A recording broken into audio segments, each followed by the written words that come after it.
So here we have some examples of English joinery, ranging from the earliest piece that we have here today, which dates from 1397. This is probably 200 years old when it was fitted into the Great Barn of Croxley, which is a Grade 2 star building in Rickmansworth.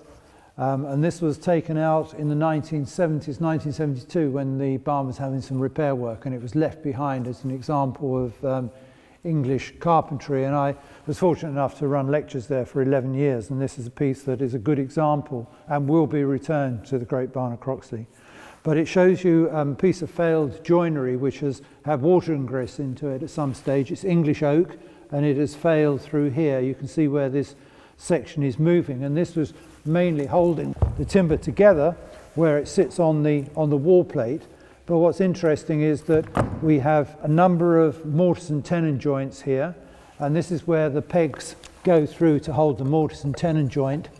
And this is all cut out with chisels and mallets. We know this is 1397 because it's had dendrochronology testing done on it, and that's where you drill into the grain of the timber and take a core sample, and it shows you all the annual growths, and you can work out from a register of buildings how old this piece of timber was. And this was felled in the winter of 1397.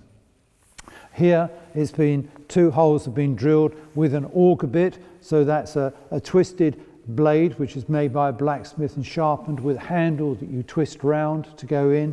And once you've made your two holes, you can then cut a pocket with a chisel. In the same way you can cut out the rather fine mortise that we have here. This is beautiful joinery work, I have to say. So this particular piece of timber has been felled and pit sawn. That's where you have two men on either end of a large pit saw such as this. This is a small one. They can be as large as 12 feet in length. And you have one man on one handle and a man on the other. One's in the pit and one's on the top. And these are known as the dogs. And you'd have the top dog and the underdog who would be cutting through the timber to actually get to the shape. And then it's shaped with axes and with adzes.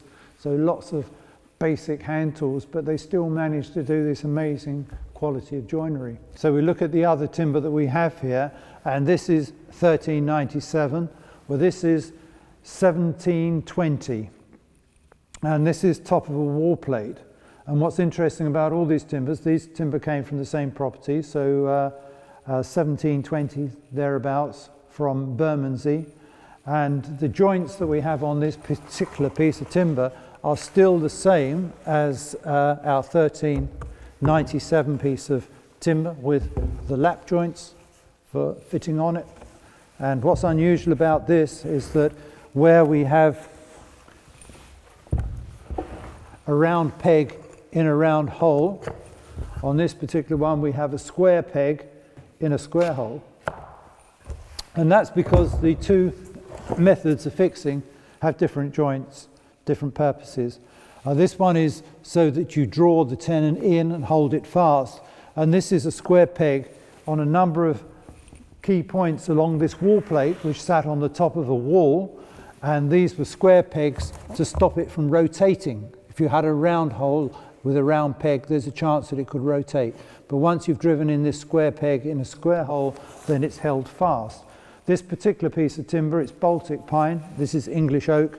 This is Baltic pine, and it has failed because of ingress of water through the roof tiles, which were pan tiles and plain tiles, and the roof had been leaking, and this is the result of that leaking roof.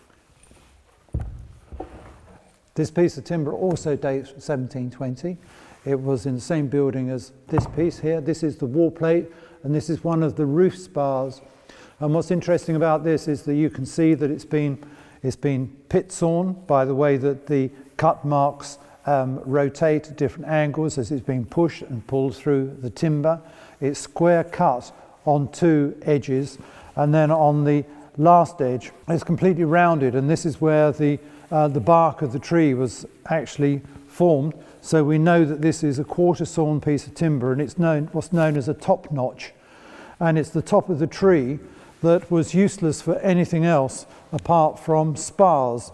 But I suppose that if this hadn't had a twist in it and had split, then it probably would have made a ship's mast. But it's the top of the tree where it starts to taper. So this end is smaller than the other end, and it would have fitted on the wall plate like that. So it lashes over it. And we've got a construction here in 1720, which is as primitive as 1397. So it's interesting how the construction methods hadn't really changed right the way through the Georgian period, right the way through the 1830s, 1840s. We're still using timber joints based on medieval carpentry. The final piece of timber we have here is a trimmer for a fireplace, and you can see where the trimmer, where it went into the wall, has completely burnt out. And that's because when the Georgians were building chimneys, they used to build in the joists and the trimmers into the brickwork, and that quite often punctured through to the inside of the chimney flue. So if you have a fire and then within 4 feet, 5 feet, you have a trimmer going into the wall to hold the floor up next floor, the fire will migrate down the length of the timber and catch the building on fire. So it's fortunate this building didn't end up being burnt to pieces.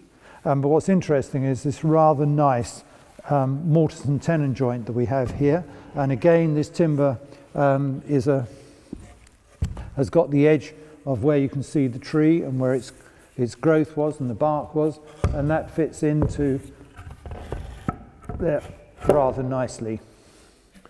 Very nice joint.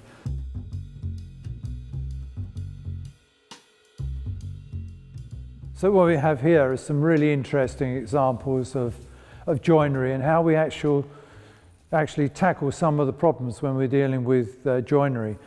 This piece here is a floorboard, and what's remarkable about this is just the sheer width of this floorboard. This is a Baltic pine board, absolutely perfectly straight, perfectly flat, and you can see that it's come from a hallway of the building, and here there would have been panelling, and then here there's been a slot cut for a radiator at some point at an angle to get it underneath the panelling that was there, and then this would have been in the living room. Truly a remarkable board, an amazing survivor. You just can't get boards this size today of this quality, and this is so dense, it really is quite a heavy piece of timber. And again, alas, grade 2 building, Bermondsey, probably dating from around about 1720 to 1740. Listed, grade 2, all in the skip. And I salvaged as much as I can, and I try and fit it in where I can. But sometimes you can only use it for examples of what shouldn't happen. Again, another fine example of what shouldn't happen. This building dates from 1640, maybe 1650, English Civil War. One of the adjacent buildings was actually stopped work because of the English Civil War, and this was an adjacent building, and I found this in the skip and managed to salvage this. And we had balustrades, handrails, spindles, and this is interesting because it shows you how it's actually been made.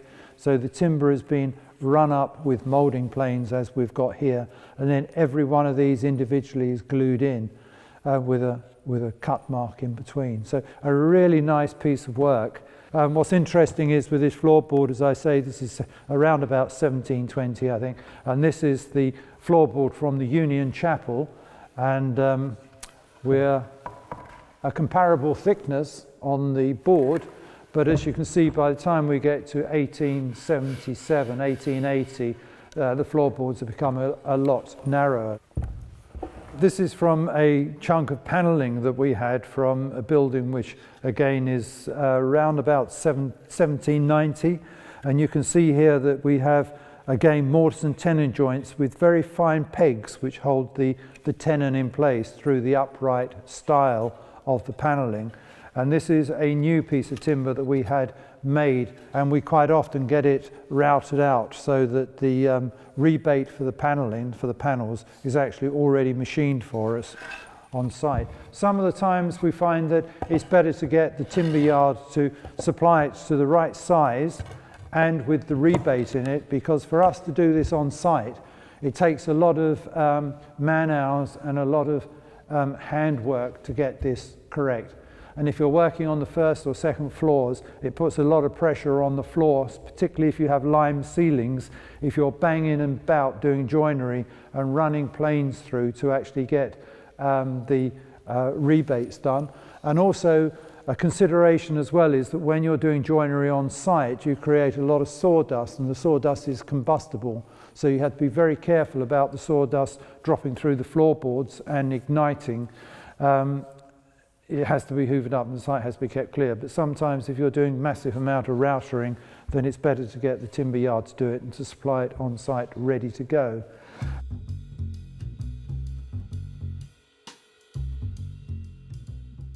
Here we have a matching set of hand saws from the very smallest that we have here, which is a little dinky-doo number down here, to this rather magnificent rip saw.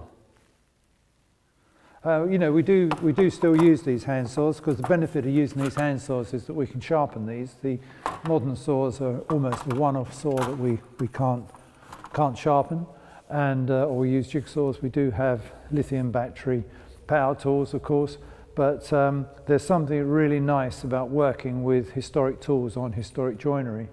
And a nice piece of joinery is such a piece here, and this is a piece of panelling from a 1790s house, which looks fairly unremarkable on the surface.